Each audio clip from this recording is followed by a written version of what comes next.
Just 165 miles from San Francisco lies one of America's greatest treasures. Yosemite National Park sits on the western slopes of California's Sierra Nevada mountains. It also occupies a special place in the nation's soul.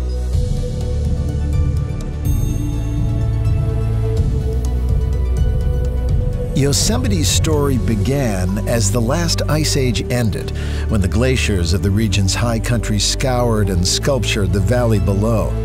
Managed by the National Park Service and covering almost 1,200 square miles, Yosemite takes in 5 vegetation zones, from oak and chaparral woodlands to sparse alpine high country. Of the 4 million visitors who come each year, most spend their time in Yosemite Valley, which is open year-round.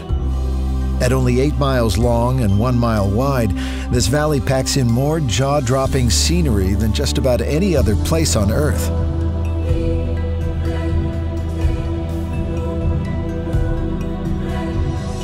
As you enter the Yosemite Valley Ring Road from the west, it's worth taking a short detour to Tunnel View and stand before a sweeping panorama that's reduced generations of visitors to silence and many to tears.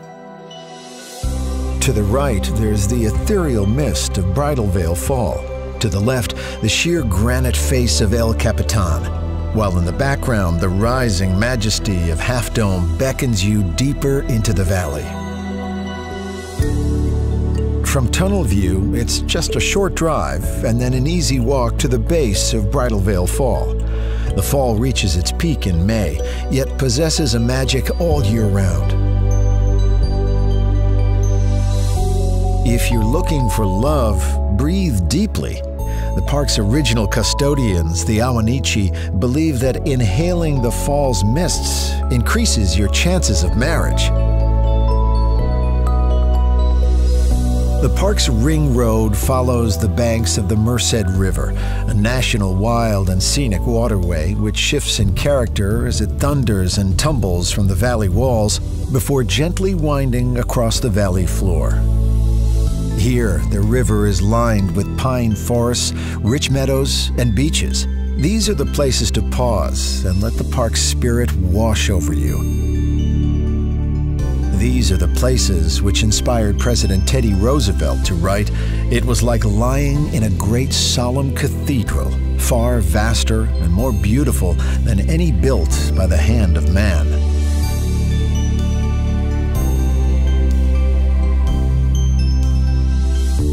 The Yosemite Valley Ring Road is dotted with trailheads that lead off into 800 miles of hiking trails.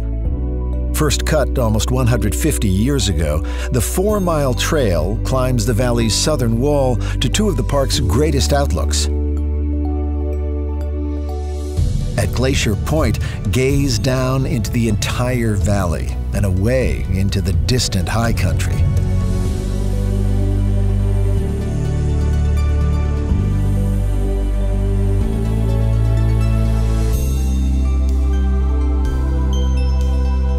A little further along, whatever breath you have left will be taken away by the views at Washburn Point.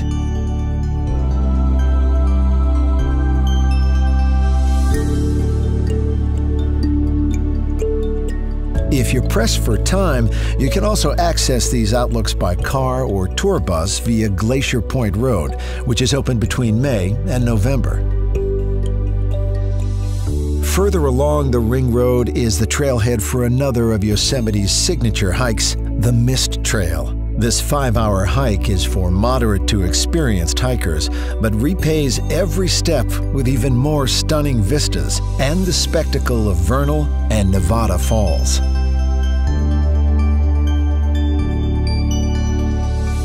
The Mist Trail links up with the John Muir Trail, named after the grandfather of America's national park system. In his 1912 book, The Yosemite, the naturalist wrote, "Everybody needs beauty as well as bread, places to play in and pray in, where nature may heal and give strength to body and soul alike." It was writings like this which helped seed Yosemite into the consciousness of a nation and led to its designation as one of America's first national parks. After crossing the river at the valley's eastern end, the ring road turns west toward Yosemite Village. At the museum, explore the culture of the valley's first peoples.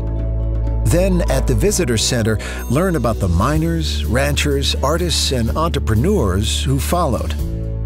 And don't miss the Ansel Adams Gallery, dedicated to the photographer whose timeless black and white images have inspired millions to see Yosemite for themselves. From March to October, the park gets busy, so consider leaving your car at the village and exploring the valley on the free shuttle service. Or enjoy the valley views from two wheels. Follow the 12 miles of bike paths which loop along the river and cross dreamy meadows filled with wildflowers, taking in the valley's star attractions along the way.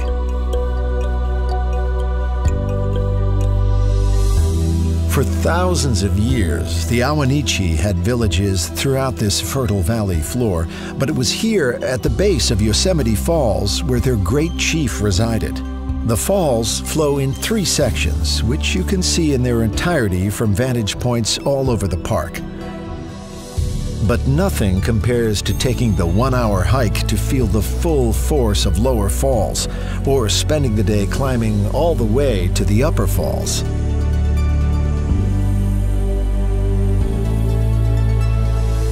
When it comes to climbing, El Capitan, a 3,000-foot-high granite monolith, has become a rite of passage for climbers from all over the world. The first ascent, in 1958, took 47 days. From the comfort of El Capitan Meadow, sit back and watch modern climbers who have reduced that same climb to a couple of days, or sometimes to just a few hours. As the ring road winds back towards the park entrance, stop at Valley View for one long look back. But there's no need to feel heavy-hearted because there's so much more of Yosemite to discover just up the road. To the north of Yosemite Valley climbs one of the USA's most scenic highways. Tioga Road is impassable between October and May, but as the snow clears, the road re-emerges, rising into the rugged Sierra Nevada high country. Pull over and fill your lungs with cool alpine air at Olmsted Point. Refresh yourself by the pure waters of Tenaya Lake, named in honor of Yosemite's last great chieftain. Then follow the road further to Tuolumne Meadow, the traditional summer hunting grounds of the Awanichi. Today, this subalpine meadow is the perfect place to stock up on serenity or to pick up one of the many trails that lead to further alpine adventures. One of the shortest but most rewarding trails leads to Lembert Dome, named after one of the park's earliest settlers.